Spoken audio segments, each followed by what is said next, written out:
And the Oscar goes to. And the Oscar goes to. And the Oscar goes to. And the Oscar goes to.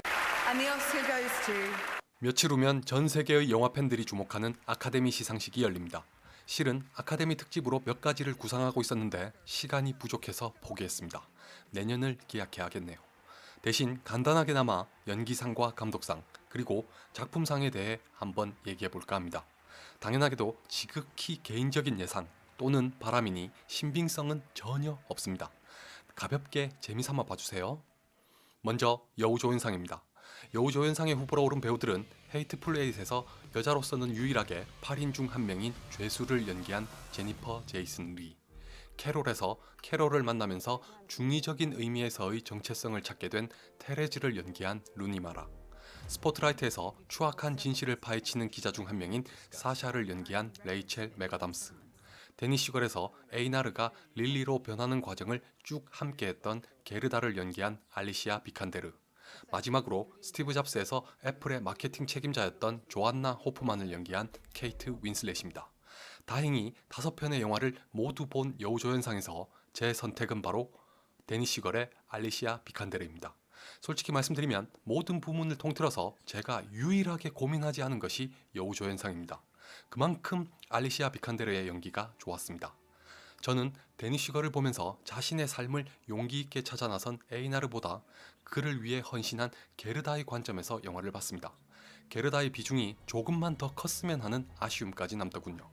알리시아 비칸데르는 보면 볼수록 매력적인 배우입니다. 남우조연상 후보는 다음과 같습니다. 빅쇼트에서 서브프라임 모기지 사태를 예견했던 사람 중 한 명인 마이클 버리를 연기한 크리스찬 베일, 레버넌트에서 레오나르도 디카프리오와 처절한 추격전을 벌인 존 피츠제럴드를 연기한 톰 하디, 스포트라이트에서 가장 열정적으로 진실을 밝히려고 앞장섰던 열혈 기자인 마이클 레젠데스를 연기한 마크 러팔로, 스파이브리지에서 소련의 간첩인 루돌프 아벨을 연기하며 단숨에 주목을 받은 마크 라이런스, 크리드에서 친구이자 라이벌이었던 아폴로 크리드의 아들을 가르치는 로키 발보아를 연기한 실베스터 스텔론입니다. 제 선택은 크리드의 실베스터 스텔론입니다. 5편 중에서 유일하게 크리드만 아직 못 봤는데 의외로 북미에서 반응이 굉장히 좋았습니다. 개봉 전만 하더라도 로키 시리즈를 우려서 만드는 영화에 불과하다고 치부했던 것과는 완전히 다른 결과였습니다. 더군다나 실베스터 스텔론은 크리드로 여러 시상식에서 이미 남우조연상을 수상했습니다. 40년 이상 연기를 하면서 받은 상보다 크리드로 받은 상이 몇 배 이상 많을 정도로 호평을 받았습니다. 마크 라이런스가 수상해도 좋을 것 같은데 로키 시리즈를 좋아하는 사심을 담아서 실베스터 스텔론을 응원합니다.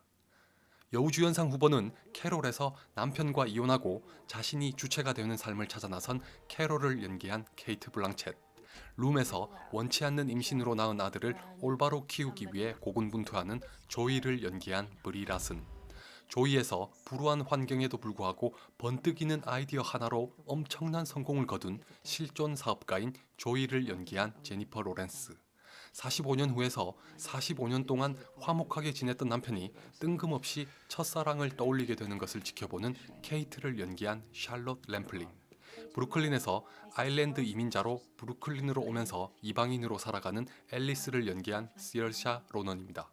안타깝지만 여우주연상에 오른 영화는 캐롤만 봤습니다. 나머지는 아직 개봉하지 않았거나 개봉하지 않을 수도 있어서 언제 볼 수 있을지 모르겠군요. 현재까지 다른 시상식의 결과를 봐선 제니퍼 로렌스와 브리 라슨의 2파전일 확률이 높습니다. 개인적으로는 브리 라슨이 받았으면 좋겠습니다. 아직 룸을 못 봤지만 쇼텀 12에서의 연기를 보면 수상이 아깝지 않을 배우일 것은 틀림없습니다. 여담이지만 올해 여우주연상 후보에 오른 영화는 모두 주체적인 삶을 개척한 여성을 주인공으로 했다는 게 반갑네요. 남우주연상 후보는 트럼보에서 1940년대부터 할리우드 최고의 시나리오 작가로 활동했던 달튼 트럼보를 연기한 브라이언 크랜스톤, 마션에서 홀로 화성에 남았지만 희망과 용기를 잃지 않고 지구로의 귀환을 기다린 마크 와트니를 연기한 맷 데이먼, 레버넌트에서 아들의 복수를 위해 불굴의 의지와 집념을 보여준 휴 글래스를 연기한 레오나르도 디카프리오, 스티브 잡스에서 여러 유명 배우를 거치는 우여곡절 끝에 스티브 잡스를 연기한 마이클 패스벤더, 그리고 데니시걸에서 세계 최초로 성전환 수술을 받은 사람 중 한 명으로 기록된 에이나르 베게너를 연기한 에디 레드메인입니다. 여우주연상과 달리 남우주연상은 트럼보를 제외하고 다 봤습니다. 제 선택은 다른 건 다 제쳐두고라도 이제는 한을 풀었으면 하는 바람에서 레버넌트의 레오나르도 디카프리오입니다. 맷 데이먼, 마이클 패스벤더, 에디 레드메인도 훌륭한 연기를 보여줬지만 레오나르도 디카프리오가 아카데미 시상식에서 남우주연상을 받을 자격은 충분하다고 생각합니다. 사실 누가 받아도 이상할 게 없죠. 현재까지 다른 시상식의 결과를 보면 굉장히 유력한 상태지만 아카데미 시상식은 이걸 또 어떻게 다룰지는 의문입니다. 이번에도 못 받으면 충격이 상당할 것 같네요. 감독상 후보는 서브프라임 모기지 사태의 이면을 경쾌하면서도 관객이 이해하기 쉽도록 재치 있는 연출을 선보인 빅쇼트의 아담 맥케이. 7순을 넘긴 연세에도 불구하고 질주와 광기로 가득한 희대의 액션 영화인 매드맥스 분노의 도로를 연출한 조지 밀러. 레버넌트에서 집요하고 진득하게 생존과 복수를 탐닉하면서 버드맨에 이어 또 한 번 수상을 노리는 알레한드로 곤잘레스 이냐리투. 프랭크에서 독특한 정신세계를 수놓은 연출로 주목을 받더니 2년 만에 아카데미 시상식에서 감독상 후보로까지 오른 룸의 레니 에이브럼슨. 그리고 도저히 코블러의 그 감독으로 생각할 수 없으며 또 한 명의 배우 출신 감독으로 떠오른 스포트라이트의 톰 메카시입니다. 작년과 달리 감독상 후보에 오른 영화는 모두 우리나라에서도 개봉했고 저도 다 봤습니다. 올해의 작은 이변이라면 매드맥스 분노의 도로에 조지 밀러가 감독상 후보에 올랐다는 것입니다. 아카데미 시상식의 특성을 보면 액션 영화의 감독이 후보에 올랐다는 게 놀랍긴 하죠. 하지만 수상은 아무래도 레버넌트의 알레한드로 곤잘레스 이냐리투에게 갈 것 같습니다. 개인적인 바람은 조지 밀러 감독이지만 아카데미 시상식이라면 후보에 올린 것으로 만족시킬 확률이 높아 보입니다. 물론 알레한드로 곤잘레스 이냐리투가 받아도 불만은 없습니다. 잘하면 2년 연속으로 감독상을 수상할 수도 있겠네요. 마지막으로 작품상입니다.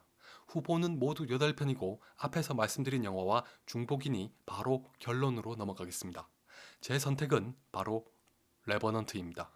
작품 자체도 좋았지만 아카데미 시상식이 전통적으로 인간의 의지를 드라마틱하게 보여주는 영화에 유독 약합니다. 나션도 비슷한 성격의 영화지만 권위와 위험을 중시하고 보수적이기로 유명한 아카데미 시상식이기 때문에 작품상을 수상하는 건 쉽지 않을 것 같습니다.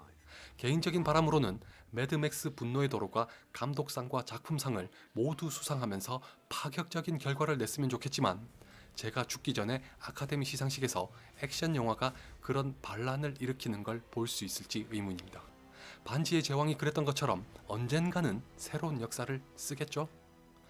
자, 지금까지 제88회 아카데미 시상식의 주요 부문을 간단하게 살펴봤습니다. 내년에는 만약 제가 내년에도 이걸 하고 있다면 이번과 달리 미리 차근차근 준비해서 특집을 마련하도록 하겠습니다. 어디까지나 제 개인적인 바람이나 예상에 근거한 선택을 소개했지만 사실 아카데미 시상식에서는 최소한 터무니없는 결과는 거의 나오지 않습니다. 웬만하면 대다수의 관객이 아쉬울지언정 이해하지 못하고 공감하지 못하는 결과는 없죠. 그게 우리나라의 숱한 시상식과는 다른 아카데미 시상식의 최고 강점이라고 생각합니다. 저와 여러분이 응원하는 영화 또는 배우가 주인공이 될지 한번 지켜볼까요?